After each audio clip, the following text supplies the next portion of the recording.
अगर एक मुहूर्त वो सहन करता तो कौरवों की जीत निश्चित थी आज।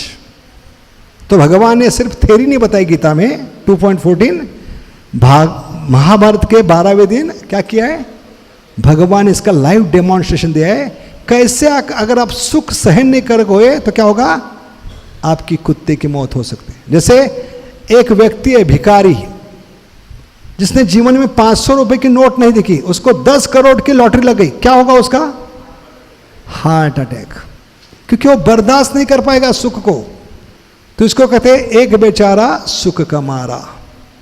इसलिए भगवान ने जो कहा है बहुत गहरा मतलब है इसमें, सुख हो या दुख इसको सहन करते हुए आप मेरे भजन में लगे रहो।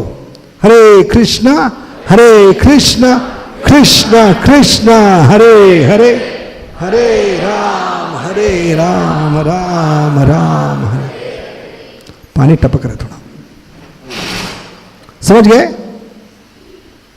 तो ये मूल उद्देश्य है भक्ति करने का, भजन करने का, सत्संग करने का, गीता भागवत पढ़ने का उद्देश्य क्या है, हम दुखों से ऊपर उठने का प्रयास करें। तो हम पशु स्तर पे ही रहेंगे, ये मनुष्य जीवन उसके लिए। इसलिए हम प्रयास करेंगे शुरुआत में जप करने के कारण क्या है बताने का। यहाँ मनुष्य जीवन को दुर्लभ कहा है। मनुष्य जीवन दुर्लभ क्यों है, इसके 4 कारण बताएंगे शुरुआत में। क्यों दुर्लभ है मनुष्य जीवन, 1-2 कारण बताइए। इसको दुर्लभ क्यों कहा है, दुर्लभ मानव जन्म सत्संगे तरोहे भव सिंधुरे। ये मनुष्य जीवन में ही हम हमारी जीवन की नाव भव सागर पार कर सकती है। क्योंकि भगवान की कथा, भगवान का नाम, साधु संग क्या बनेगा, हमारे लिए वो नाव बनेगी जो हमें इस भव सागर को पार करने में मदद करेगी। क्योंकि अंततः भगवान ही इस भव सागर को पार करने में हम मदद कर सकते। पार करेंगे नैया रे कृष्ण कन्हैया।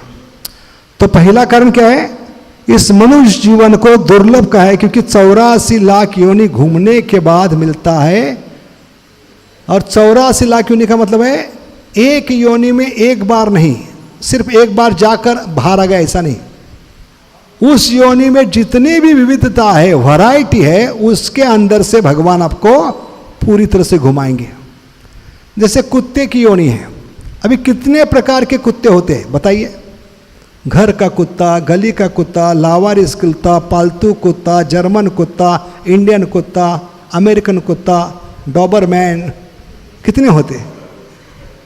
तो भगवान हर के अंदर से घुमाते। क्यों, क्योंकि भगवत धाम गलती से गए और भगवान को कहा कि मुझे डॉबरमैन बनना था, आपने चांस नहीं दिया, तो भगवान उसको वापस भाग नीचे नहीं भेज सकते, समझ गए। इसलिए जाने से पहले आपको जितनी भी वैरायटी है उसके अंदर से घुमाएंगे, क्योंकि variety is mother of enjoyment. भौतिक जगत में आए हैं हम वैरायटी के लिए, विविधता के लिए। इसलिए भगवान इतने कृपालु है, एक योनि में एक बार नहीं, जितनी भी वैरायटी है उस योनि में उसके अंदर से घुमाते जाते हैं। और इस हिसाब से ये लगभग असंभव है। 84 लाख में इतनी योनि है, 84 लाख, उसमें कितनी वैरायटी होगी। ये सारे वैरायटी को चखते चखते चक दी इंडिया, ये लगभग असंभव है कि फिर से मनुष्य जीवन में आना। इसलिए इसको दुर्लभ कहा है। दूसरा कारण क्या है, हमने बताया 3 प्रकार की बुद्धि होती है। विवेक बुद्धि, डिस्क्रिमिनेशन पावर, जो जन्म देती है डिटर्मिनेशन को, डिटर्मिनेशन जन्म देती है डिसीजन को। ये सिर्फ मनुष्य जीवन में है, क्योंकि पशु में फर्क करने की बुद्धि नहीं होती। जैसे एक हाथ में चाबुक ले लो हंटर और दूसरे हाथ में बिस्किट, और कुत्ते को बुलाओ, क्या देखेगा कुत्ता, बिस्किट। कुत्ते के लिए बिस्किट नहीं रिस्किट है। क्या है वो, रिस्किट। उसको बुलाइए, नजदीक करेगा, जोर से हंटर से मारिए, चिल्लाते हुए भागेगा। फिर से बुलाइए, पीछे मुड़कर क्या देखेगा, बिस्किट देखेगा। या सब्जी मंडी में गैया होती है, जब सब्जी वाली अपने काम में व्यस्त है तो कभी कभी गैया मुंह डालती है सब्जी की टोकरी में, और जैसे ही सब्जी वाली की नजर पड़ती है जोर से डंडा मारती है गैया को, तो एक क्षण के लिए गैया मुंह बाहर निकालती। लेकिन फिर से अगर सब्जी वाली अपने काम में व्यस्त हो गई तो क्या करती गैया, फिर से सब्जी के टोकरी में मुंह डालती। वो सोचती नहीं कि एक क्षण पहले मैंने फटका खाया है, डंडा खाया। तो यह सबूत है कि जानवर फर्क नहीं कर सकता मुझे दुख क्यों मिल रहा है, क्योंकि बिना मांगे दुख मिलता है, मांगने पर भी सुख नहीं मिलता। कोई मंदिर में गए, घंटी बजाकर 10 नारियल चढ़ाकर 1000 रुपए दान पेटी में डालकर भगवान से मांगता है, घर जलकर खाक हो, पत्नी भाग जाए, बच्चे मर जाए, फैक्ट्री को राख हो जाए, ये बिना मांगे मिल रहा है। तो बिना मांगे दुख मिल रहा है और मांगने पर भी सुख नहीं मिल रहा है। ये जिज्ञासा करने की बुद्धि सिर्फ मनुष्य जीवन में है, उसको कहते हैं अथा तो भयंकर जिज्ञासा। क्या कहते हैं? मनुष्य जीवन में प्रश्न कर सकते हैं, और यहां से मनुष्य जीवन शुरू होती है, क्योंकि ये बुद्धि हम इस्तेमाल कर रहे हैं। फर्क करने की बुद्धि, फर्क करने की बुद्धि दृढ़ता को जन्म देती है, दृढ़ता की बुद्धि निर्णय लेने की बुद्धि देती है। तो ये 3 प्रकार की बुद्धि। तीसरा कारण क्या है? ये मनुष्य जीवन में जो जीवा मिली है बहुत ही विशेष है। क्या विशेषता इस जीवा की, कोई बता सकते हैं? जीवा की विशेषता क्या है? हाँ बताइए। कभी कुत्ते बिल्ली को देखता है अपनी जीवा से बोलते हुए हरे कृष्णा? नहीं।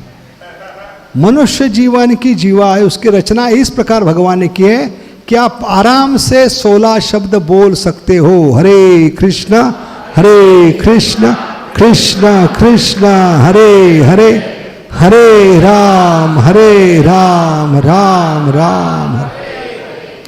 ये जीवा बनाई गई भगवान के गुणगान के लिए। तो भागवत में इसको वेश्या कहती है। क्या कहती है इसको? असती। असती का मतलब क्या है? प्रोस्टिट्यूट। प्रोस्टिट्यूट, असती, वेश्या का मतलब क्या है? जो स्त्री अपने पति का गुणगान छोड़कर पर पुरुष का गुणगान करते हैं उसको वेश्या का है। समझ गए? और जीवा भी स्त्री के समान है, स्त्रीलिंग है। इसको बनाया गया भगवान का गुणगान करने के लिए, सेवा करने के लिए। लेकिन दुर्भाग्य क्या है? 84 लाख योनि में और मनुष्य जीवन में आने के बाद भी इस जीवा से हम भगवान का नाम नहीं ले रहे, बाकी सब का नाम ले रहे हैं। इसलिए भजन आती है, केनो हरे कृष्णा, हरि बोलो। उस भजन में बहुत ही पावरफुल स्टेटमेंट है। ये लाइन है, पखी सकल नाम बोलते पारो। मतलब क्या है? पखी मन को संबोधित किया है या जीवात्मा को संबोधित?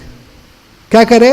पखी सकल नाम बोलते पारो कि हे जीवात्मा, हे मन, सुबह बिस्तर में उठने से लेकर रात को फिर से बिस्तर में सोने तक इस जीवा से कितने शब्द बोलते हो? कोई रिकॉर्ड है?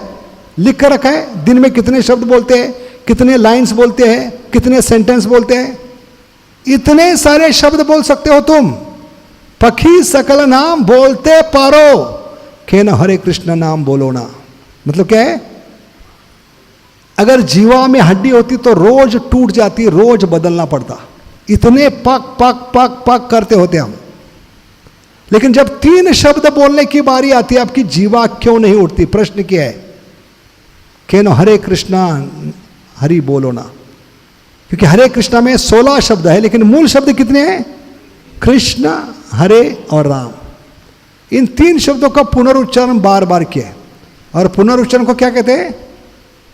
क्या कहते हैं पुनरुच्चारण को? इंग्लिश में क्या कहते हैं? रिपीटेशन। कितना सुंदर शब्द है भगवान ने। रिपीटेशन का मतलब है भगवान को बार बार याचना करना चाहिए उनकी कृपा के लिए, इसलिए उसको रिपीटेशन कहा है। रिपीटिशन क्या कहा है उसको? हाँ, पिटिशन करना है बार बार। हरे कृष्णा कृष्ण कृष्ण हरे हरे, हरे राम राम राम। तो कह रहे ये सबसे बड़ा आश्चर्य है। जगत में 7 आश्चर्य है, लेकिन ये 7 आश्चर्यों से भी सबसे बड़ा आश्चर्य क्या है कि सुबह बिस्तर में उठने के बाद से लेकर रात को फिर से बिस्तर में सोने तक इतने शब्द बोल सकते हो कि, लेकिन 3 शब्द जीवात्मा क्यों नहीं बोल सकता? ये सबसे बड़ा आश्चर्य है। इसका कारण क्या है? इतना सरल 16 शब्दों का महामंत्र है, फिर भी कलयुग के नमूने भगवान का नाम क्यों नहीं लेते? क्योंकि भौतिक जगत की तुलना बंबई से की है। किससे की है? बंबई।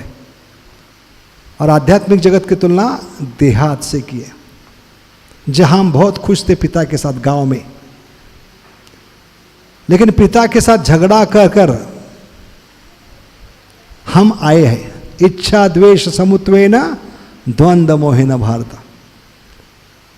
क्यों आए हैं? मुझे भगवान बनना है, मुझे आपसे अलग भोग करना है, और यही कारण है भारत के देहात से जितने भी नौजवान बंबई आते हैं, हर एक को बच्चन बनना होता है, हर एक को अंबानी बनना होता है, इसलिए बंबई आते पिता से झगड़ा करके। मैं बंबई जा रहा हूं लाइफ बनाने के लिए, मुझे क्या बनना है?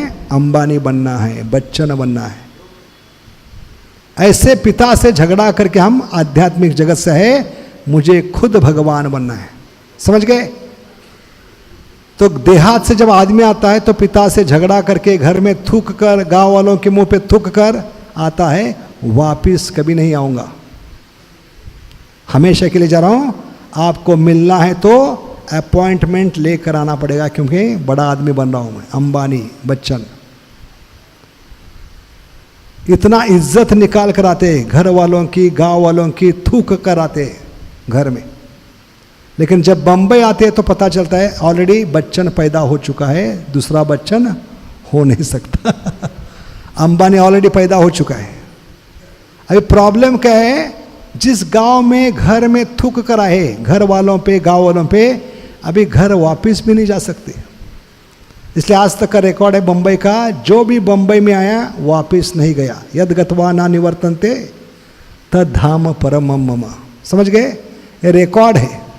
बहुत कम लोग बंबई गए वापस आए, क्योंकि गांव में थूक कर आए, घर वालों पे थूक कर आए। अभी क्या मुंह लेकर वापस जाएंगे? लोग इज्जत निकालेंगे। क्या हो गया? बच्चन बनने के लिए गया था, अंबानी बनने के लिए गया था। तो अभी अहंकार को ठेस पहुंचती है, ये सबसे बड़ा कारण है। तो भगवत धाम लौटना बहुत आसान है, सिर्फ अहंकार को बनाए रखें हम। समझ गए?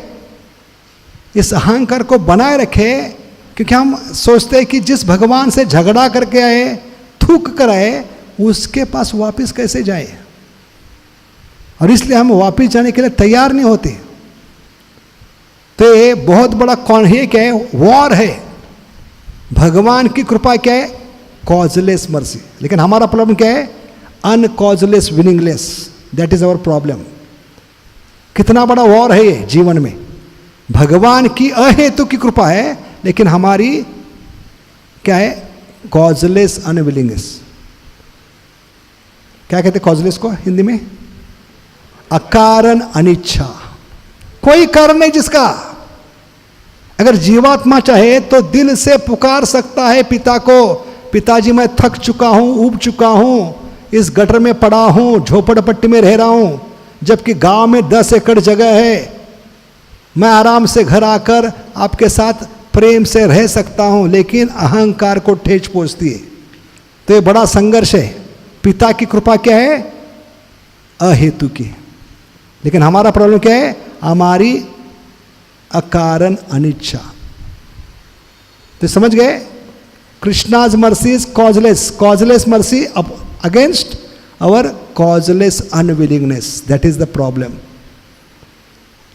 तो ऐसे जीवात्मा क्या करते हैं? झोपड़पट्टी में रहते हैं, वड़ा पाव खाते हैं, आने वाली पीढ़ियां उनके साथ वहां सड़ी रहती है, लेकिन वापिस नहीं जाते। क्यों? क्योंकि आप वापिस कैसे जाएंगे? अहंकार को ठेस पहुंचते। लेकिन जिन्होंने लाते खाई है, नम्र बन चुके हैं, वो पिता को क्या करते हैं? कॉल करते हैं। क्योंकि पिता ने आते समय कहा है, बेटा बंबई जा रही हो, बंबई में कुछ प्रॉब्लम होगा, समस्या होगी, कुछ आपत्ति आएगी, संकट आएगा, जीना हराम होगा, तो मैं आपको नंबर दे रहा हूं, वो सिर्फ नंबर घुमाना, मैं आपको लेने के लिए आऊंगा। और वो 10 डिजिट का नंबर नहीं, कितने डिजिट का नंबर है? 16 डिजिट का नंबर है, सिर्फ घुमाना है हमें। हरे कृष्णा कृष्णा कृष्णा हरे हरे, हरे राम राम राम। और जो नम्र होते हैं कि मुझे पिता के घर लौटना है, वो नंबर घुमाना शुरू करते हैं। समझ गए? नंबर घुमा कर क्या बताते हैं, पिताजी आप सिर्फ, मैं भक्तों के संग में ट्रेन में बैठा हूं, समय की बात है, मैं घर लौट पहुंचने वाला। तो ये रोज 2 घंटे डायल करके पिता को हम राहत दे सकते, समझ गए? क्योंकि भगवान कहते हैं इतना तो करना स्वामी, मनुष्य जीवन में आकर मेरी चिंता को दूर करो। क्यों? क्योंकि जब से पिता का घर छोड़ा है तब से पिता को फोन नहीं किया। पिता कितने चिंता में होंगे, सोच सकते हैं? आपका बेटा 6 बजे ट्यूशन से आने वाला है, लेकिन 8 बज गए अभी तक बेटा नहीं आया। आराम से टीवी देखते बैठ सकते हो, आराम से सो सकते हो, खा सकते हो।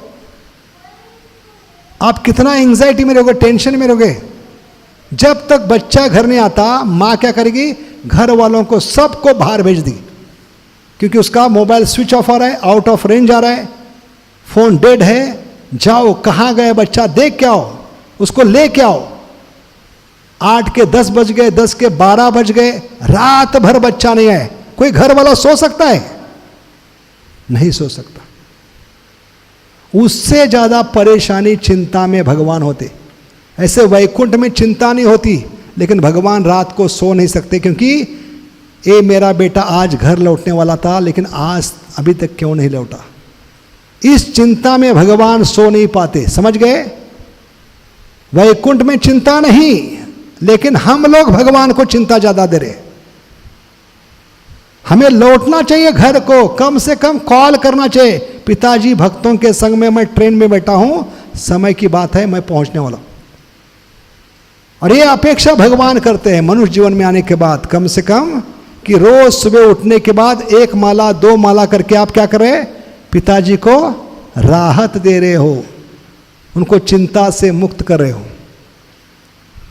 तो ये हमें करना चाहिए, क्योंकि बच्चा एक दिन घर नहीं आता तो आप इतने परेशान होते हो, इतनी चिंता करते हो। जब से पिता का घर छोड़ा है तब से अपने पिता को कॉल नहीं किया।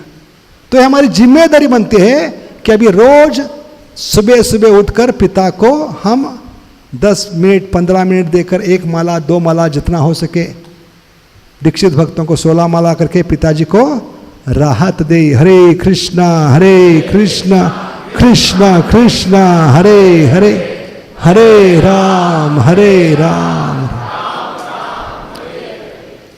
तो जीवा जो कंट्रोल करेगा वो अपनी इंद्रियों को कंट्रोल कर पाएगा। इसलिए शास्त्र में जो पहला उपदेश है, वाचो एगम मनसा क्रोध, और कुछ नहीं कहा है, पहले इस पे कंट्रोल करो। कि जीवा, उदर और उपस्थ एक लाइन में होता है, स्ट्रेट लाइन। ये ऊपर कंट्रोल हो गया, पेट कंट्रोल होगा, पेट कंट्रोल हो गया, आपकी जनेंद्रिय कंट्रोल होगी, तब जाकर इन इंद्रियों को भगवान की सेवा में लगा सकते हैं। उसको उत्तमा भक्ति कहे। ऋषिके न ऋषिकेश सेवनम भक्ति रुच्यते, समझ गए? इसलिए हमारा जीवन का उद्देश्य क्या है, इंद्रियों को नियंत्रित करके बीटीजी जाए। बीटीजी का मतलब क्या है? तो दोनों का उद्देश्य होता है, गोदास हो या गोस्वामी। गोदास कौन है? जो अपनी इंद्रियों को, मन को संयमित नहीं कर पाया, उसको गोदास कहते। और गोस्वामी कौन है? जो अपने मन को और इंद्रियों को संयमित कर पाया, उसको गोस्वामी कहते। लेकिन दोनों का उद्देश्य बीटीजी है। बीटीजी का मतलब क्या है? गोस्वामी के लिए बीटीजी क्या है? Back to Godhead. और जिसने मन और इंद्रियों को संयमित नहीं किया, उसका बीटीजी मतलब क्या है उसके लिए? बेली, टंग एंड जेनेटल्स, बीटीजी। इसलिए मनुष्य जीवन में आकर हमें जीवा को कंट्रोल करना है, क्योंकि जीवा आपको भगवत धाम ले जा सकती है।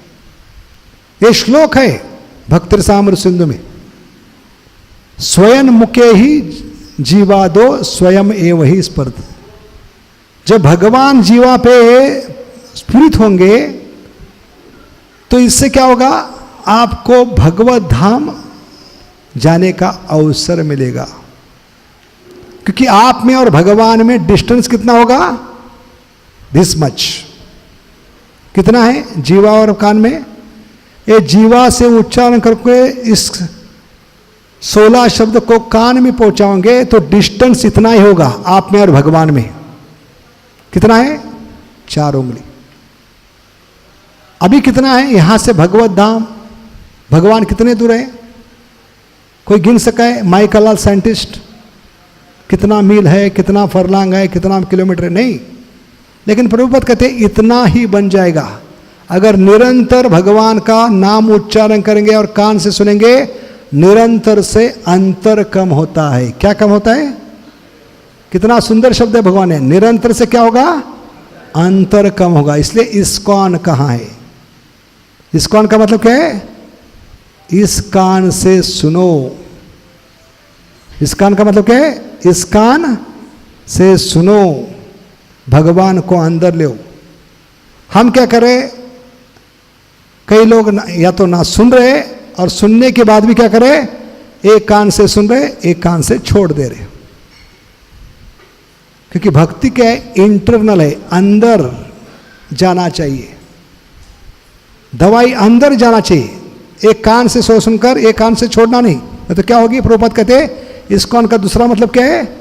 इस कान से उस कान तो चली जाएगी मुस्कान। क्या कहते हैं? इस कान से उस कान तो, हाँ, तो चेहरे पे मुस्कान आनी चाहिए जप करने के बाद। एक तेज होना चाहिए। आपके चेहरे पे सूर्य ग्रहण चंद्र ग्रहण 24 घंटा रहेगा तो लोग सोचेंगे, घर वाले 20 साल से जप कर रहा है, तेरे चेहरे पे थोबड़े पे तो सूर्य ग्रहण चंद्र ग्रहण दिखा देता है, हम माला करके क्या करने वाले हैं?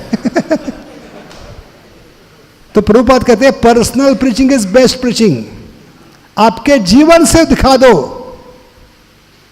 क्योंकि हम पहली बार बस पार्टी लेकर महाराष्ट्र के कौंडिल्यपुर में गए थे, तो वहां के लोगों ने पहली बार बस पार्टी देखी 95 में, और इतना अच्छा मुंडन करके शेविंग करके गए थे, चकाचक एकदम। फाइबर का मृदंग लेकर जब खाली नीचे उतरे कीर्तन करते हुए, तो पूरा गांव इकट्ठा हो गया देखने के लिए, ये पर ग्रह से कौन व्यक्ति आ गए। और सब देख रहे। अंत में एक व्यक्ति को रहाने गए। वो कहने लगे, आप लोगों के चेहरे पे इतना चमक कैसे है, इतना तेज कैसे है, इतनी हंसी कैसे? आप लोग किस चक्की का आटा खाते हो? प्रश्न किया उसने। क्या कहा? आप लोग किस चक्की का आटा खाते हो? तो हमने कहा हमारे पास एक ही चक्की है, हरे कृष्णा कृष्णा कृष्ण हरे हरे, हरे राम राम राम। अभी घर वाले भक्त क्यों नहीं बन रहे? क्योंकि आप में बदलाव नहीं हो रहा है। 30 साल से जप कर रहे हैं, तो कहते हैं ये तो बेचारा दुखी है, जप करते भी दुखी है। चेहरे पे सूर्य ग्रहण चंद्र ग्रहण, इसका झगड़ालूपन, इसकी कमियां कभी कम नहीं हुई, हम क्या तीर मारने वाले? इसलिए वो तैयार नहीं। इसलिए जितना हम खुद के जप से चेहरे पे खुशी लाएंगे, तेज लाएंगे, बदलाव लाएंगे, वो देखकर लोग कहेंगे हरे कृष्णा में दम है, मुझे भी जप करना है।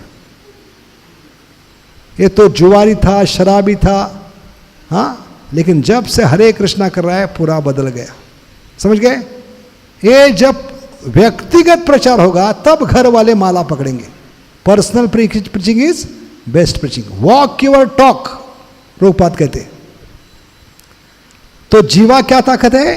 वो 2 इंच की जीवा 6 फुट के आदमी को दफना सकते हैं, इतनी ताकत है। देखिए, जीवे रे लालसा इति उति धाय, शिष्णोदर कृष्ण नहीं पाए।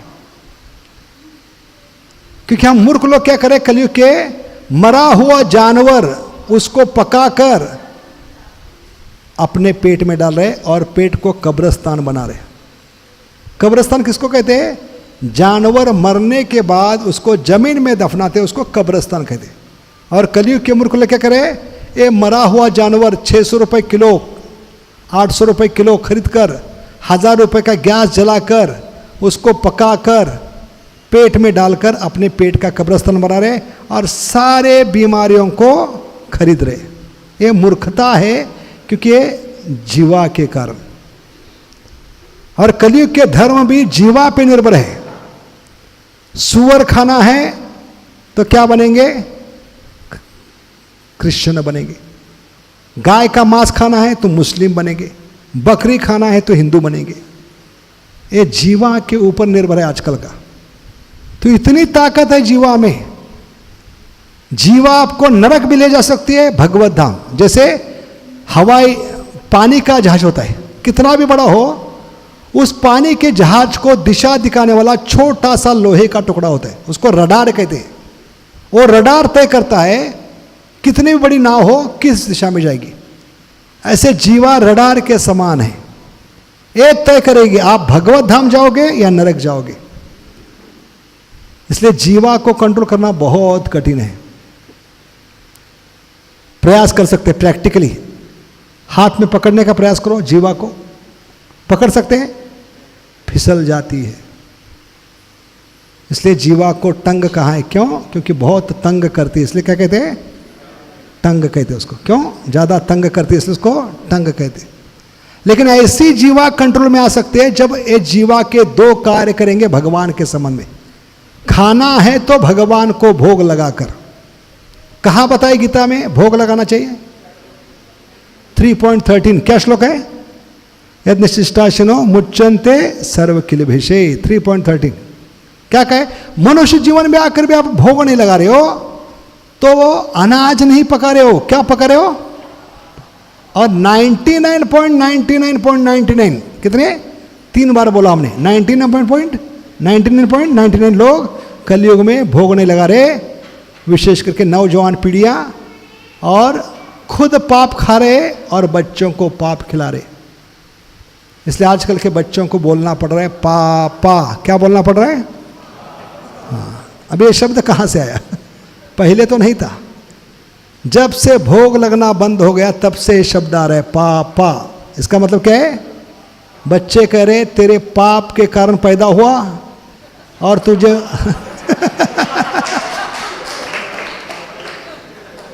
और तू मुझे पूरा जीवन पाप ही खिला रहे, इसलिए तुझे पापा ही कहूंगा मैं, पापा। समझ गए? तो भोग लगाना चाहिए। क्यों? क्योंकि आज तक रिकॉर्ड है भगवान का।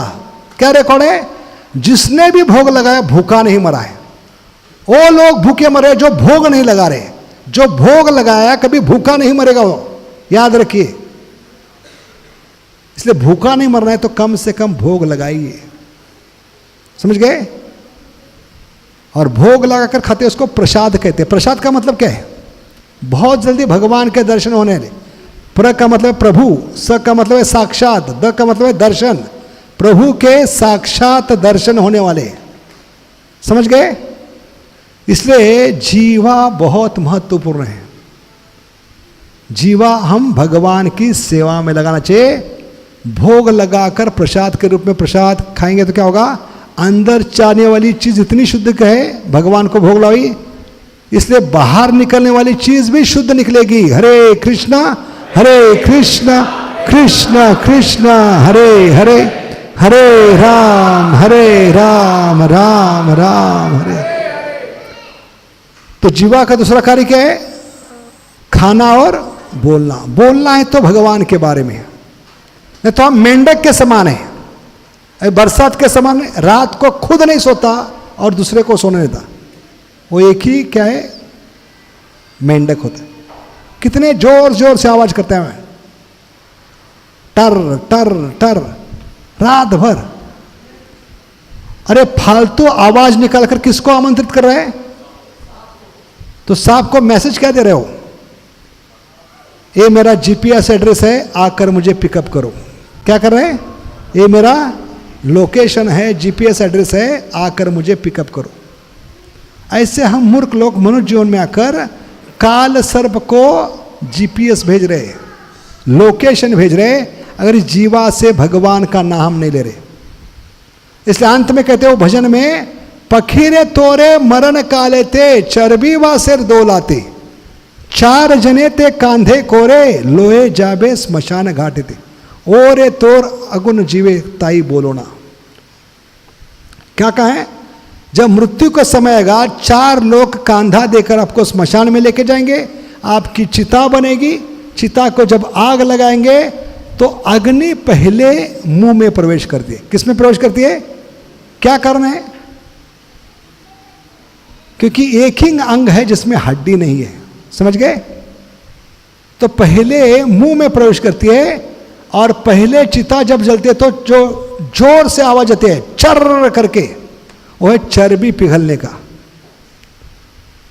तो कवि क्या करे, जब मुंह में अग्नि प्रवेश करेगी, एक क्षण में बिना हड्डी वाली चर्बी पिघल जाएगी, तब आपके पास जीवा कहां होगी, जिस जीवा से आप बोल पाओगे हरे कृष्णा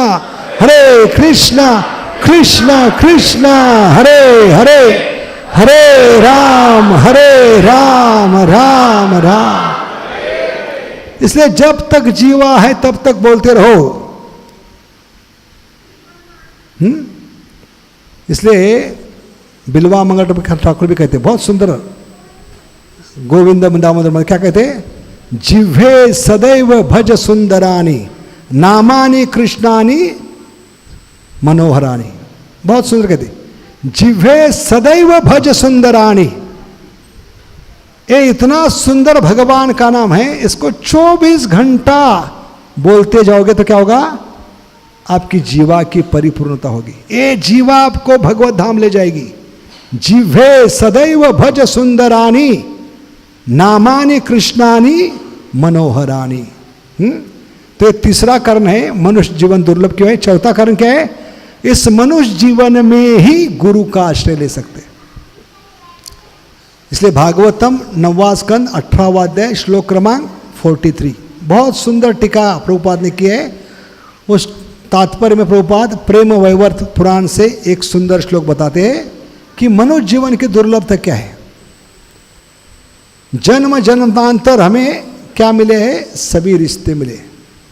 84 लाख योनि में ऐसा कोई रिश्ता नहीं जो नहीं मिला। माता मिले, पिता मिले, भाई मिले, बहनें मिली, पत्नी मिली, बच्चे मिले, सारे रिश्ते मिले, चाचा चाची फूफी, लेकिन एक रिश्ता नहीं मिला, वो है सदगुरु का। इसलिए हम दर दर भटक रहे कुत्ते बिल्ली के समान।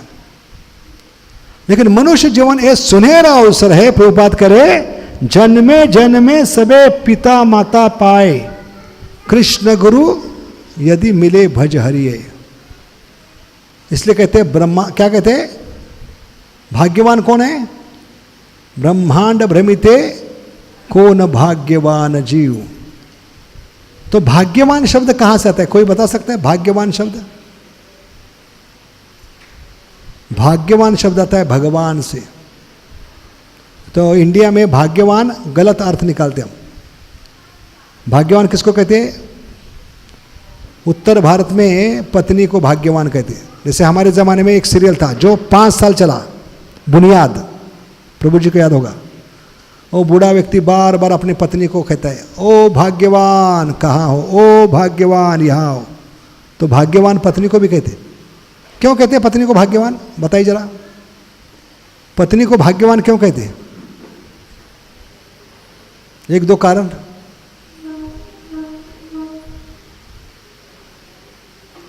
लक्ष्मी मिलाती है, इसलिए क्या करना है, भाग्यवान क्यों कहते हैं। एक ही कारण है भाग्यवान कहने का, क्योंकि तूने मुझसे शादी की है, तुझसे भाग्यवान और कौन हो सकता है। इसलिए भाग्यवान कहते हैं। क्या कहते हैं, तूने किससे शादी की है, मुझसे शादी की है, तुझसे भाग्यवान और कौन हो सकता है, इसलिए पत्नी को भाग्यवान। लेकिन पत्नी या लॉटरी लगना, नौकरी लगना, ये गलत भाग्य है कि ये कलयुग की भाग्यवान चीज़ें अगले दिन भाग भी सकती है कि नहीं। पत्नी भाग सकती है, नौकरी छूट सकती है, आज है कल नहीं, तो इसको भाग्यवान नहीं। भाग्यवान कौन है, जो मनुष्य जीवन में आकर भगवान से नाता जोड़ता है, वो भाग्यवान है। भाग्यवान शब्द भगवान से आती है। तो fortunate, more fortunate, most fortunate, superlative degree. Fortunate कौन है, जिसको मनुष्य जन्म मिला है, वो भाग्यवान है। मोर फॉर्चुनेट, मनुष्य जीवन मिलने के बाद जो सत्संग में आया है, वो उससे मोर फॉर्चुनेट है। क्योंकि मनुष्य जीवन की परिपूर्णता क्या है, साधु संग सर्वशास्त्र कहे, लव मात्र साधु संग। लव मात्र का मतलब क्या है, किसको पता है, लव मात्र आंख की पलक झपकते है उसका 11वां हिस्सा, 1/11 of the blinking of the eye is called as love मात्र। कितना, आंख, अभी बैठे बैठे कितनी बार आपकी आंख की पलक झपक गई हो, उसका 11वां हिस्सा, इतने कम समय में हम भगवान को प्राप्त कर सकते अगर श्रवण कीर्तन में लालायिता होगी। लौल्यम एकलम मात्र जन्म कोटि सुकृति न लभ्यते। तो यहां पर बताते हैं भाग्यवान कौन है? मनुष्य जीवन मिला है। उससे भाग्यवान कौन है? जो सत्संग में आए, क्योंकि सत्संग में 2 प्रकार के बीज मिलते हैं। पहला बीज क्या है? भक्ति लता बीज। ब्रह्मांड भ्रमिते कौन भाग्यवान जीव, गुरु कृष्ण प्रसादे पाए भक्ति लता बीज। और दूसरा बीज क्या है? इस भक्ति लता बीज को सिंचन करने के लिए श्रद्धा चाहिए, और श्रद्धा का बीज भी सत्संग में मिलेगा। समझ गए? क्योंकि सत्संग में ही श्रद्धा बीज मिलता है। श्रद्धा बीज साधु संगे। तो ये शुरुआत में भगवान देते हैं सत्संग में, क्योंकि सत्संग क्या है? किसके समान है? ऐसे शोरूम में गाड़ी होती है, शोरूम में गाड़ी होती है, उसमें गाड़ी बेचने वाले गाड़ी में पेट्रोल क्यों रखते हैं? कौन बताएगा? शोरूम वाले वो तो गाड़ी बेच रहे, पेट्रोल नहीं बेच रहे, पेट्रोल डीजल। वो शोरूम में गाड़ी बेचने वाले गाड़ी में पेट्रोल डीजल थोड़ा रखते हैं, क्यों रखते हैं? क्या कारण है? Driving test. उससे बड़ा कारण क्या है? कि जो गाड़ी खरीद रहे 15 लाख, क्यों कहेगा हमारी इज्जत निकाल रहे हो 15 लाख लेकर, हम धक्का मार के पेट्रोल पंप पे जाए? तो थोड़े से पेट्रोल के लिए गाड़ी कैंसिल होगी खरीदना। इसलिए बुद्धिमान होते हो शोरूम वाले, भले गाड़ी बेच रहे लेकिन पेट्रोल रखते। ऐसे भगवान बुद्धिमान है। ये मनुष्य जीवन शोरूम के समान है, उससे गाड़ी हमें बाहर निकालने के लिए भगवान शुरुआत में श्रद्धा देते। किसके समान है? जैसे गाड़ी में पेट्रोल डालकर रखते, ऐसे भगवान शुरुआत में श्रद्धा देते। इसका सबूत क्या है? बच्चा पैदा होते ही श्रद्धा से माँ का दूध पीना शुरू करते। वो सोचता नहीं क्या मुझे विष पिलाने के लिए पुतना बनकर, नहीं, पूरी श्रद्धा होती है। श्रद्धा कहाँ से आई? भगवान ने डाल के दी है। जैसे शोरूम में श्रद्धा डाल के क्या रखते हैं? Petrol diesel. लेकिन एक बार गाड़ी खरीदने के बाद पेट्रोल पंप पे जाकर आपको गाड़ी फुल करनी है। ऐसे सत्संग है पेट्रोल पंप। क्या है? सत्संग पेट्रोल पंप है। हर हफ्ते आकर पूरे महीने का पेट्रोल डीजल टंकी फुल कर जाना है, ताकि हम गाड़ी भगाते रहे पूरा हफ्ता भर, और फिर से अगले हफ्ते आना है, फिर से आकर गाड़ी फुल करनी है, श्रद्धा भर के लेके जाना है। इसलिए ये बहुत ही महत्वपूर्ण है कि हम मोर फॉर्चुनेट बने। मोस्ट फॉर्चुनेट कौन है? जो मनुष्य जीवन मिला है, गुरु का आश्रय लिया है, साधु का आश्रय लिया है, और गुरु का आश्रय लेकर वो क्या कर रहे हैं? गुरु के अंडर, गुरु के मार्गदर्शन में वो क्या कर रहे हैं? भगवान को प्राप्त करने का प्रयास करें। रोज कम से कम एक गुरु महाराज का लेक्चर सुनना चाहिए, क्योंकि गुरु महाराज अपने जीवन का अनुभव, 40-50 साल का अनुभव एक प्रवचन में देने का प्रयास करें, ताकि हमारे 40-50 साल बर्बाद ना हो। समझ गए? ये सदगुरु की अनुकंपा है, क्योंकि वो चाहते हैं हमें अग्नि से बाहर निकाले। कौन से अग्नि? कोई बता सकता है? संसार दावा नललीड लोका त्राणय कारुण्य घना घना। रोज गाते हैं कि नहीं मंगला में? क्या अर्थ है इसका? कोई बता सकता है? 20 साल से गा रहे।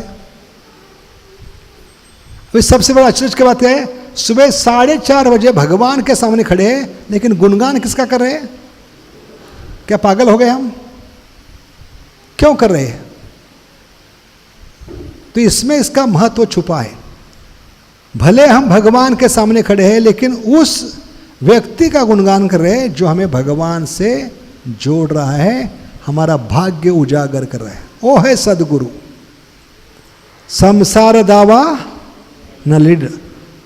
तो अग्नि है, इसको दावाग्नि कहते हैं। दावाग्नि यानी जंगल के, फॉरेस्ट फायर। 4 साल पहले ऑस्ट्रेलिया में आग लगी थी। कितने साल लगे उसको बुझने के लिए? कम से कम 2 साल, 1-2 साल तो लगे हुए।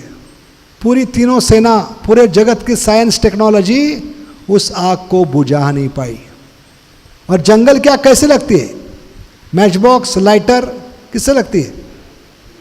2 वृक्षों की डालियों के घर्षण से जो चिंगारी भड़कती है, सारे जंगल को आग लगाकर खाक कर सकते, इतनी ताकत होती है ऐसी। तो ये भौतिक जगत की आग नहीं बुझा सकते, तो अंदर जो आग लगी है भगवान को भूलने के कारण, वो इससे भयंकर होती है। कौन सी अग्नि है? संसार दावान, काम, क्रोध, लोभ, मद, मोह, मत्सर्य। अभी कोई बता सकता है ये भी अग्नि है, वो भी अग्नि है, क्या फर्क है इसमें? जंगल की आग भी है और हमारे अंदर आग लगी, क्या फर्क है दोनों में? जमीन आसमान का फर्क है इसमें। ये आग के जितना करीब जाते हैं, हाथ जलते हैं, बाल जलते हैं, चमड़ी जलती है, तुरंत दूर होते हैं, है कि नहीं? आदमी तुरंत पीछे हटता है। लेकिन अंदर जो काम की अग्नि लगी है, उसके और नजदीक जाने की इच्छा होती है, पतंगे के समान। समझ गए? ये जमीन आसमान का फर्क है। इस अग्नि से हम तुरंत दूर होते हैं, तुरंत हट जाते हैं। लेकिन इसमें और मजा आता है, जितना अंदर जाते हैं उतना इस अग्नि में और जलने का मजा आता है, क्योंकि हम पतंगे के समान हैं। और इसलिए इस अग्नि का पता भी नहीं चलता कि हम जल रहे हैं। लेकिन जब गुरु का आश्रय लेते तब पता चला है कि अर्थ नहीं अनर्थ है। समझ गए? भक्ति में आने से पहले, जप करने से पहले हम मूर्ख लोग इन अनर्थों की पूजा कर रहे थे। ओनर्स प्राइड, क्या था वो? Neighbours envy. जितना लोग आपका एनवी करते उतना आप पॉपुलर बनते, और लोगों को मजा आता है। पॉलिटिशियन, बड़े बड़े नेता लोग इतने लफड़े क्यों करते हैं? क्योंकि जितने लफड़े करेंगे, जितने वो इनफेमस होंगे, जितना उनका लोग द्वेष करेंगे, एनवी करेंगे, उनकी पॉपुलैरिटी बढ़ते है। इसलिए वो लगता है ये क्या है, उनके लिए अर्थ है, लेकिन वास्तव में अर्थ नहीं। ये क्या है? अनर्थ है। ये भक्ति करने से पता चलेगा। और ऐसे अग्नि से बाहर निकलने की एक ही व्यक्ति हमें जिम्मेदारी ले सकता है, वो है सदगुरु। अभी जंगल क्या कभी बुझी ऑस्ट्रेलिया की, जब उस जंगल पे घनासान बादल छा गए। अभी बादल कैसे आते हैं? कहां से निर्माण होते हैं बादल?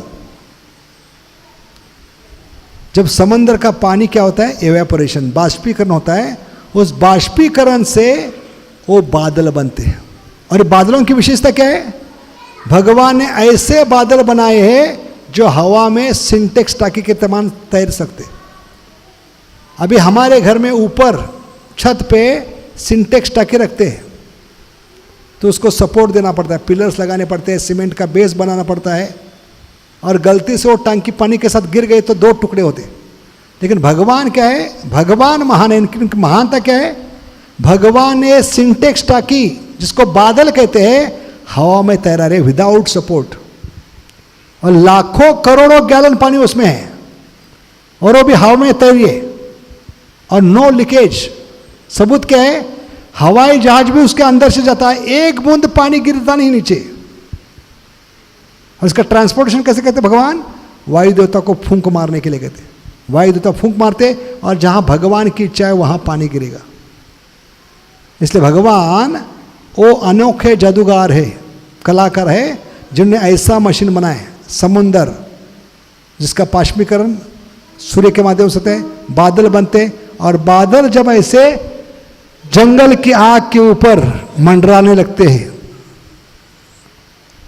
तो वहां पानी गिरता है। समझ गए?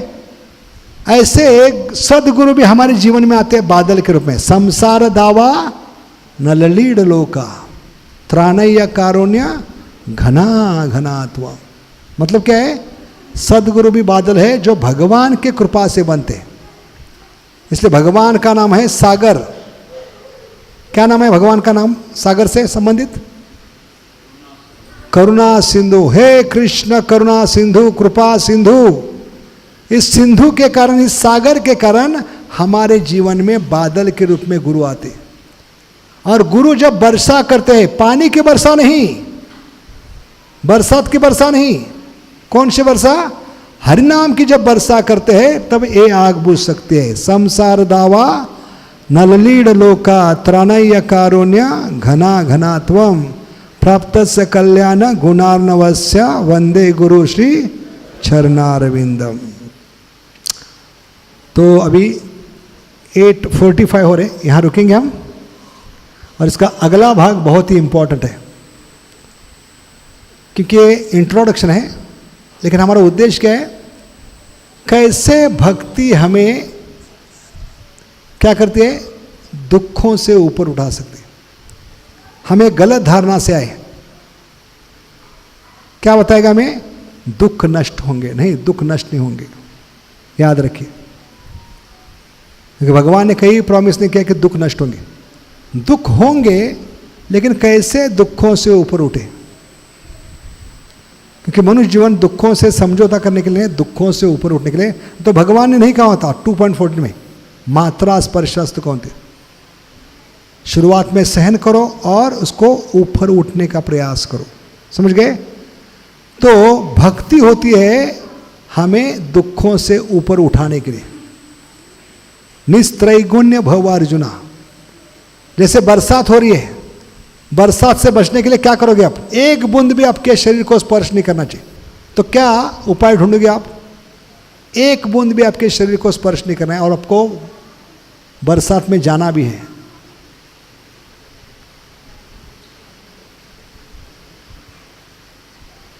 कैसे करोगे, रेनकोट छतरी से तो भीग जाओगे, लेकिन बुद्धिमान व्यक्ति क्या करेगा, जहां से बारिश आ रही है उन बादलों के ऊपर जाएगा, समझ गए।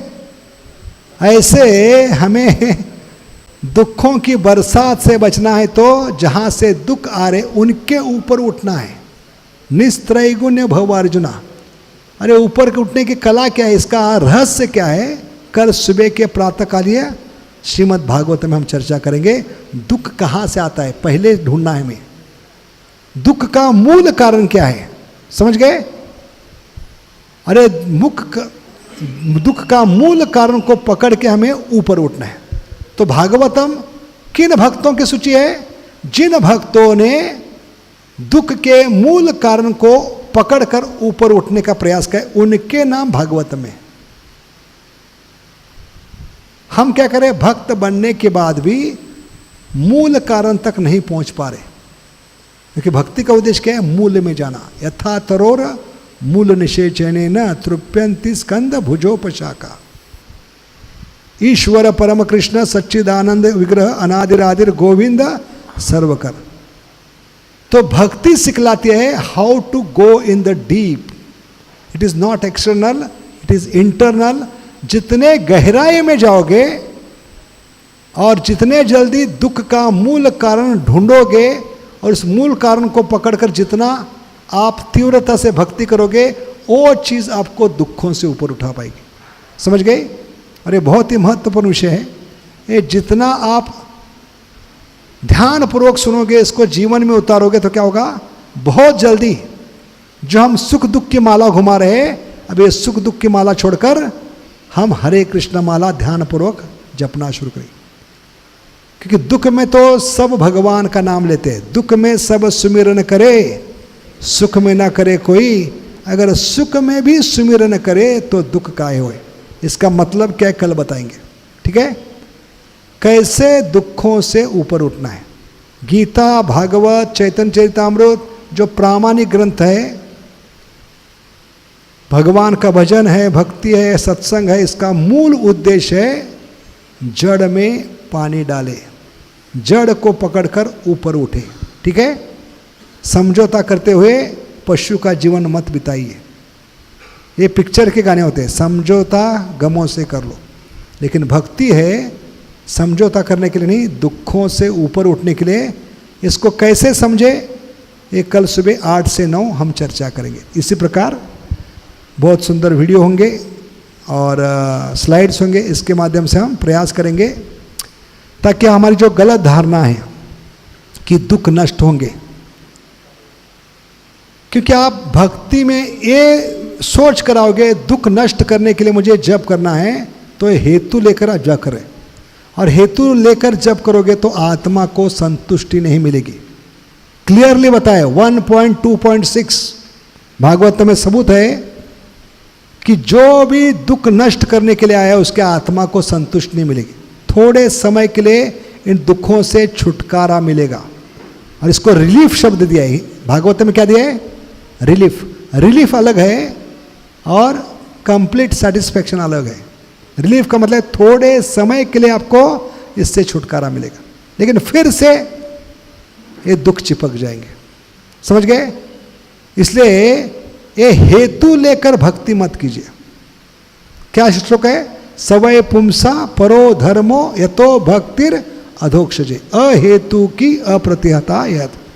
तो अभी प्रॉब्लम क्या है? लोग कह रहे हरे कृष्ण महामंत्र काम क्यों नहीं कर रहा है? भागवतों में तो बताया आत्मा को संतुष्टि मिलेगी, हमारी आत्मा को संतुष्टि क्यों नहीं मिल रही है? संतुष्टि कभी मिलेगी? बिना कोई हेतु भगवान के खुशी के लिए करेंगे। अभी हमारा जप का उद्देश्य क्या है? दुख नष्ट होना चाहिए। ये भौतिक हेतु लेकर जप करें तो आत्मा को संतुष्टि किससे मिलेगी? समझ गए? तो भगवान के खुशी के लिए कैसे जप करना है ये भी कल बताएंगे। क्योंकि 84 लाख योनि में मनुष्य जीवन में आने के बाद भी और भक्त बनने के बाद भी वही मूर्खता कर रहे हैं। मुझे खुशी मिलनी चाहिए, मेरे इंद्रियों को खुशी मिलनी चाहिए, मेरे परिवार को खुशी मिलनी चाहिए। समझ गए? मुझे दुख नहीं चाहिए। ये हेतु लेकर भक्ति करें। और जितना आप खुद के खुशी के लिए प्रयास करोगे, मेरी खुद की खुशी खुद खुशी कर बैठोगे आप। क्या करोगे? हाँ, कितना सुंदर शब्द है भगवान ने। खुद खुशी का मतलब क्या है? खुद की खुशी, मेरी इंद्रियों की खुशी, हाँ, मेरे मन की खुशी, मेरे परिवार की खुशी। एक खुद खुशी मत कीजिए। क्योंकि प्रभुपाद ने, आचार्य ने हमें बताया क्लियरली, जप होता है उनके खुशी के लिए। किनके खुशी के लिए? भगवान के खुशी के लिए। और ये अहेतु की जप कहलाती है, उनके खुशी के लिए, सिर्फ और सिर्फ उनके खुशी के लिए। अभी हम जप कर रहे हैं दुख नष्ट करने के लिए। ये हेतु के कारण हमें आत्मा को संतुष्टि नहीं मिली। तो कल हम चर्चा करेंगे कैसे बिना हेतु जप करके मूल कारण को पकड़कर हम दुखों से ऊपर उठ सकते हैं। बहुत बहुत धन्यवाद। हरे कृष्णा। गोलोकेर प्रेमधन हरिनाम संकीर्तन की, त्रिभुवन मंगल हरिनाम संकीर्तन की। तो एक प्रश्न के लिए समय है, 5-10 मिनट है। किसी का कोई प्रश्न हो आज के प्रवचन के बारे में तो पूछ सकता है। ये प्रवचन कैसे निर्माण किया? एक भक्त ने हमें पूछा, जो आश्रम छोड़ के गया, वो बहुत दुखी था। उसने क्या प्रश्न किया कि प्रभु जी, हम हरे कृष्णा में आने से पहले दुखी थे क्योंकि हम जप नहीं कर रहे थे, लेकिन हरे कृष्णा में आने के बाद भी इतना दुखी क्यों है? उल्टा दुख बढ़ता जा रहा है, प्रॉब्लम बढ़ते जा रहे हैं। इसका कारण क्या है? तब हमें एक स्टेटमेंट मिला शास्त्र में, दुख के 3 ही कारण होते हैं। क्योंकि दुख 4 नंबर पे, भगवान को भूलने के कारण। पहला मूल कारण क्या है? विस्मरण। Forgetfulness is greatest curse to any human being. भगवान को भूल जाना ये पहला कारण है। भूलने के कारण अज्ञान जन्म लेता है, अज्ञान के कारण पाप की वृत्ति, पाप की वृत्ति के कारण दुख। समझ गए? कितनी उंगलियां हैं? तो दुख 4 नंबर पे। तो 4 के पहले कितनी उंगली है? इसलिए शास्त्र में बताया है, प्रामाणिक शास्त्र में, दुख के 3 ही कारण होते हैं, चौथा कारण हो ही नहीं सकता। Immediate cause, intermediate cause, ultimate cause. कितने कॉज है? तुरंत कारण, माध्यमिक कारण और मूल कारण। और भागवत में किनके नाम है? जिन्होंने मूल कारण को पकड़कर ऊपर उठाए, इसलिए उनके नाम भागवत में। हमारे तुम्हारे क्यों नहीं है? क्योंकि हम मूर्ख लोग अभी तक तुरंत कारण को लेकर पकड़े। ये तुरंत कारण क्या है, माध्यमिक कारण क्या है, मूल कारण क्या है, और इससे कैसे ऊपर उठे, एक कल का विषय। ठीक है? इसलिए ज़रूर आइए, ताकि हम दुखों से ऊपर उठने का प्रयास करेंगे, और तब जाकर सुख हो या दुख हो, हम भगवान के भजन में लगे रहेंगे। उसके लिए विश्वास चाहिए। वो विश्वास कहाँ से, वो 2 स्टेटमेंट भी बताएंगे। शास्त्र में भगवान ने 2 जगह वचन दिए हैं। ये 2 वचनों पे विश्वास होगा तो हम किसी भी समय नाम को छोड़ेंगे नहीं। अरे 2 वचनों पे ब्रह्मा ने वचन दिया 10.14.8 तत्तेनुकंपा सुषुम्क्ष्म, जो किसका स्तर है, सहनशीलता का दूसरा स्तर। भागवत में, गीता में 2.14, भागवतम 10.14.8 और चैतन्य चरितामृत तृणादपि सुनिचेन तरोरीव सहिष्णुना, ये 3 स्तर है। तो आज हमने पहला स्तर चर्चा किया 2.14, कल दूसरा और तीसरा स्तर चर्चा करके हम दुखों से कैसे ऊपर उठना है इसका सॉल्यूशन ढूंढने का प्रयास करेंगे। ठीक है। और ये जो उसको मनन चिंतन करेगा, जीवन में उतारेगा, वो कभी दुखी नहीं होगा। ठीक है। उसके चेहरे पे कभी सूर्य ग्रहण चंद्र ग्रहण दिखाई नहीं देगा। हमेशा उसके चेहरे पे एक खुशी होगी, तेज होगा और सचमुच वो आत्मा की संतुष्टि का अनुभव कर सकता है। इसलिए कल का विषय बहुत ही महत्वपूर्ण है। जो नहीं आए उनको भी बताइए, ताकि हम सब भक्तों के चेहरे पे एक खुशी देके सब एक साथ हम भगवान की भक्ति में इस प्रकार जप करके एक दूसरे को साथ देते हुए अपने घर लौटे। बहुत बहुत धन्यवाद। हरे कृष्णा। तो कोई प्रश्न है आज के प्रवचन पर? आशा करते हैं आज के विषय पे प्रश्न कीजिए, ताकि हम इसको और गहराई में उतारने का प्रयास करेंगे। हरे कृष्णा प्रभु जी। प्रभु जी, मेरा क्वेश्चन ये था, जैसे कि सांसारिक जीवन में कलेश होता है, लड़ाई होते हैं, तो प्रभु जी जैसे पति पत्नी दोनों से संसार होते हैं, पत्नी का मन है बचपन से हरि भक्ति, हरि भजन, हरि कथा सुनने की, परंतु प्रभु जी अभी जब हम लड़ झगड़ के आते हैं, इसमें कोई पाप तो नहीं है? लास्ट पॉइंट क्या था? लास्ट पॉइंट ये है, जैसे हम लड़ झगड़ के आते हैं, उनका मन है ही नहीं, और हम बचपन से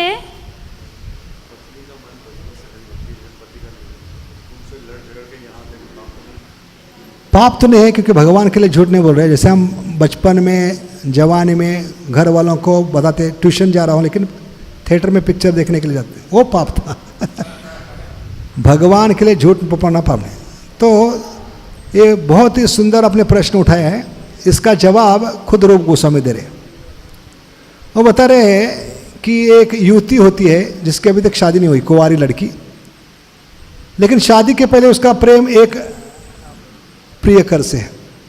समझ गए सिचुएशन क्या है? उसकी शादी नहीं हुई, लेकिन उसका प्रेम एक प्रियकर से है, लेकिन घर वालों ने उसकी जबरदस्ती शादी दूसरे लड़के से करवा दी।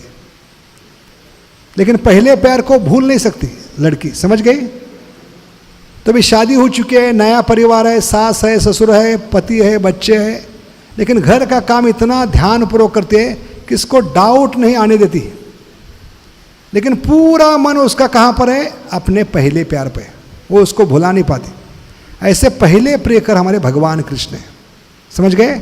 भले हमारी शादी भौतिक जगत से हुई है, तो हमें इतने ध्यानपूर्वक कार्य करना है, लेकिन हमारा पूरा मन भगवान के पास होना चाहिए। यस माता जी। इसी बात पे प्रभु जी, क्योंकि हम बंगाल से, हम तो बचपन से ही श्री हरि के चरणों में खुद को समर्पण कर दिए, पर शादी हुई जहाँ पे वो लोग बिल्कुल खिलाफ है इससे। पर मैं तो सब कुछ करने के बाद भी हरि को नहीं छोड़ सकती। अगर कोई झूठ भी बोले कि हाँ वहाँ हरि कीर्तन हो रहा है, मैं तो सब कुछ छोड़ कर चल देती हूँ। पर ये नहीं कि मैं गृहस्थी नहीं संभालती, जॉब भी करती हूँ, गृहस्थी भी, बच्चा भी, फिर भी टाइम निकालती हूँ। फिर भी लड़ते हैं कि नहीं जाना तुझे, मेरा मन नहीं मानता, मैं भाग आती हूँ। तो इसलिए पूछती हूँ कि इसमें पाप तो नहीं है ना? मुझे पाप नहीं है, लेकिन आप इस प्रकार भक्ति करो कि आपका मन हमेशा भगवान के चरणों में रहे, ध्यान आपका उधर हो। लेकिन घर के काम भी इतने चाणाक्ष से, क्या कहते उसको, इंटेलिजेंटली और केयरफुली करो। हाँ हाँ, कि उनके तरफ भी ये नहीं करना है। उनका भगवान के प्रति जो द्वेष है बढ़ाना नहीं है, उद्देश्य है, याद रखिए। वो नेगेटिव नहीं जाना चाहिए, वो भगवान को दोष नहीं देना चाहिए, संस्था को दोष नहीं देना चाहिए, और उनके मुख से भक्तों के बारे में, भगवान के बारे में, संस्था के बारे में बुरे शब्द नहीं निकलना चाहिए। ये हमारी जिम्मेदारी। एक कर रही है तो भगवान आपको ज़रूर उसमें मदद करेंगे। ठीक है? ये ध्यान रखना चाहिए। क्योंकि हम ऐसे बर्ताव करने से क्या होता है, फिर वो नेगेटिव होते हैं, फिर भक्तों को गाली देना शुरू करते हैं, अपराध करते हैं, और उसके कारण हमें, तो उनको इग्नाइट मत कीजिए, उनको ऐसी हालात में मत लेके जाइए जहाँ पर वो गुस्से से भक्तों को गाली देंगे, उनका उद्धार करेंगे, संस्था का उद्धार करेंगे। तो हमें इस प्रकार बर्ताव करके उनको प्रसाद खिलाकर, भजन सुनाकर, क्योंकि माताओं में ताकत है, जितना वो प्रेम से भोग बनाएगी, भोग लगाएगी, और भोग लगाते समय भगवान को प्रार्थना करेंगी, जो भी आज ये आपका प्रसाद खाएगा, उच्चिष्ट खाएगा, भले वो कुत्ता हो, बिल्ली हो, घर का कोई सदस्य हो, उसको आप भक्ति दीजिए, उसको भक्त बनाइए, और ये दिल से निकली हुई आपकी प्रार्थना भगवान जरूर सुनेंगे। अभी कालिया की क्या आशा थी, वो भक्त बने, लेकिन नाग पत्नियों ने अपने पति को भक्त बनाया, कालिया को। तो आपके पति तो कालिया नहीं है इतने है कि नहीं? तो आप में ताकत है, आप जरूर उनको भक्त बना सकती है। अभी क्या बताया मैंने, घर के लोग भक्त क्यों नहीं बनते, उसके अलग अलग कारण हैं। पहला कारण बताया, हमारे जीवन में हम व्यक्तिगत बदलाव दिखाते नहीं घर वालों को। हम में जो झगड़ालूपन है, चिड़चिड़ाहट है, हमारी जो कमियां हैं वो कम होनी चाहिए, सारी निगेटिव चीज़ कम होनी चाहिए। तो घर वालों को लगेगा जब से हरे कृष्णा जप करिए तब से इसमें बदलाव होगा, इसमें हरे कृष्णा में दम है, वो माला करेंगे। दूसरा कारण, हमारी भावनाओं को, इच्छाओं को उन पे मत लाती है, उनको भी समय दीजिए। आप सोचिए, मैं अगर 40 साल में भक्ति में आया हूँ तो भगवान ने पिछले 84 लाख क्यों नहीं, इस मनुष्य जीवन में 40 साल मुझे सहन किया है, वेट किया है भगवान ने मेरे लिए। तो हमें भी तुरंत ये अपेक्षा नहीं रखना है कि मैं भक्त बना, 1 साल में घर वाले भक्त बनना ही चाहिए, नहीं। हर एक की कंडीशनिंग अलग है, हर एक की बद्धता अलग है, उनको समय दीजिए। समय आने पर भगवान ऐसा हथौड़ा मारेंगे कि वो लोग आपसे भी आगे जा सकते हैं। सिर्फ उनको सहन करते रहिए, उनको पॉजिटिव चीज़ देते रहिए, प्रसाद, भगवान की कथा, भगवान का भजन, महीने में या 2-3 महीने में घर में भक्तों को बुलाकर घर में भजन कीर्तन होगा तो क्या होगा, उनको लगेगा ये सिर्फ एक ही मेरी पत्नी एबनॉर्मल नहीं है, नमूना नहीं, ऐसे कई नमूने भरे, समझ गए? उनको क्या लगता है ये एक ही पागल हो चुके हैं, नहीं, ऐसे पागल बहुत सारे लोग हैं। ये घर में भजन कीर्तन करवा के बताना है, आप अकेले पागल ही हैं, बहुत सारे पागल हैं। तो घर में प्रवचन होगा, सत्संग होगा, तो घर वाले कुछ ना कुछ सेवा में लगेंगे। कोई सब्जी लाने के लिए जाएगा, कोई प्रोग्राम का अरेंजमेंट करेगा, कोई सर्विंग करेगा, उस दौरान के साधु के वचन कान पे जाएंगे, उनमें बदलाव आएगा, समझ गए? तो सबसे बड़ा फायदा है घर में जब प्रवचन करवाते हैं, कार्यक्रम करवाते हैं, बाकी लोगों में परिवर्तन होगा कि नहीं, लेकिन घर वालों में जरूर परिवर्तन होगा। क्योंकि 50 लोग आ रहे तो उनको खुशी होगी, हमारे घर में कितने लोग आ रहे, हमें सेवा करने का मौका मिल रहा है। तो इस प्रकार ये अवसर उठाए, जब भी मौका मिले घर वालों को सेवा में लगाने का, या फेस्टिवल में उनको बुलाने का, या यहाँ से प्रसाद लेकर जाइए, उनको खिलाइए, खिलाते रहिए, खिलाते रहिए। ये टाइम बॉम्ब के समान है, समझ गए? और उन पर प्रेशर मत डालिए, उनको समय दीजिए, अपने जीवन से बदलाव दिखाइए, वॉक योर टॉक, ठीक है? तो बहुत जल्दी बदलाव होगा, ठीक है? हरे कृष्णा। तो आशा करते हैं कल सुबह सब लोग आएंगे दुखों से ऊपर उठने के लिए। प्रयास कीजिए, और जो नहीं आए उनको भी बुलाइए, ताकि जो गलत धारणा है, जो हेतु लेकर भक्ति कर रहे हैं कि दुख नष्ट होना चाहिए, ये दुख नष्ट नहीं होंगे। हमें दुखों से ऊपर उठना है, और इसकी सही विधि क्या है कल बताएंगे हम, ठीक है? दुखों से कैसे ऊपर उठना है। बहुत बहुत धन्यवाद। हरे कृष्णा। सुदामा प्रभु जी की जय, श्रील प्रभुपाद की जय। तो कैसा लगा आप लोगों को? बहुत सुंदर प्रभु जी ने कथा की, हम सबको बहुत ही जोक्स के माध्यम से, और प्रभु जी का ये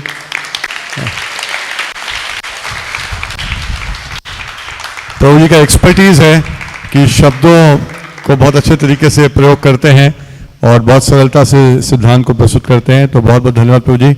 हरे कृष्णा कृष्णा कृष्णा हरे हरे, हरे राम राम राम हरे हरे। तो तो क्योंकि अभी आपने कानों का खाना खा लिया है, किस किसने कानों का खाना खाया है? तो आपकी जीवा के लिए भी खाना है, आप प्लीज गीता भवन जा सकते हैं, वहाँ प्रसाद लीजिएगा। और कल सुबह भी आइए, प्रभु जी ने बोला है कल सुबह भी 8 से 9 कानों का खाना और फिर 9 बजे फिर जीव का खाना गीता भवन में होगा। Thank you very much. Hare Krishna. Shri Prabhupada की समद गौर भक्त वृंद की जय। गीता में प्लीज सब लोग आके प्रसाद पा सकते हैं। हरे कृष्णा।